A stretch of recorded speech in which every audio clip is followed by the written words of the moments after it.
Last వీడియోలో మనం చెప్పుకున్న విధంగానే జగనన్న విద్యా దీవెన స్కీముకి సంబంధించి మొదటి విడత అమౌంట్ అనేది మళ్ళీ మనకు పోస్ట్పోన్ అయితే చేసేశారు గైస్.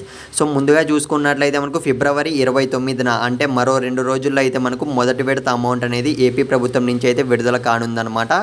కాకపోతే ఇది అలా ఉండగా మనకు డేట్స్ అనేటివి పోస్ట్పోన్ అయితే చేయడం జరిగింది. అఫీషియల్గా మళ్ళీ డేట్స్ అనేటివి అయితే ఫిక్స్ చేశారు. ఎప్పుడు ఏంటి అన్న విషయం పైన అయితే ఈ వీడియోలో అయితే ఫుల్ డీటెయిల్స్ అయితే చూసేద్దాం. ఇకపోతే గైస్ వీడియోలోకి వెళ్లే ముందు గతంలో చూసుకున్నట్లయితే లాస్ట్ విడత అంటే 4వ విడత జగనన్న విద్యా దీవెన స్కీముకి సంబంధించి అమౌంట్ అనేది ఇప్పటికీ కూడా చాలామంది స్టూడెంట్స్కి అయితే అకౌంట్లో అమౌంట్ జమ కాలేదని అయితే చాలామంది కామెంట్ అయితే చేస్తున్నారు.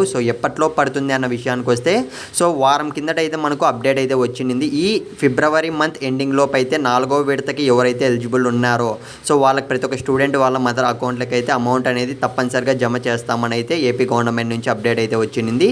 గైస్ వెయిట్ చేయండి, 4వ విడత ఎవరికైతే పడలేదో ప్రతి ఒక్కరు అయితే. ఇకపోతే గైస్ వీడియో స్టార్ట్ చేసే ముందు మీరు ఇంకా మన ఛానల్ సబ్స్క్రైబ్ చేసుకోకుంటే వెంటనే ఛానల్ సబ్స్క్రైబ్ అయితే చేసుకొని పెట్టుకోండి. ఇక మనం ఏమాత్రం ఆలస్యం చేయకుండా వీడియోలోకి అయితే వెళ్ళిపోదాం. గైస్ నేనైతే చెప్పా కదా, మళ్ళీ మనకు బ్యాడ్ న్యూస్ అనమాట. జగనన్న విద్యా దీవెన స్కీముకి సంబంధించి మొదటి విడత అమౌంట్ అనేది పోస్ట్పోన్ అయితే చేసేశారు.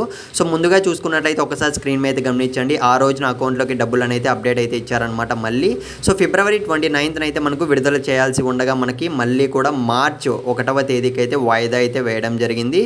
గైస్ లాస్ట్ వీడియోలో కూడా మనం చెప్పుకున్నాం, ఇంత తొందరగా మనకు డేట్స్ అనేది ఫిక్స్ చేశారంటే ఖచ్చితంగా విడుదల చేయరు అని.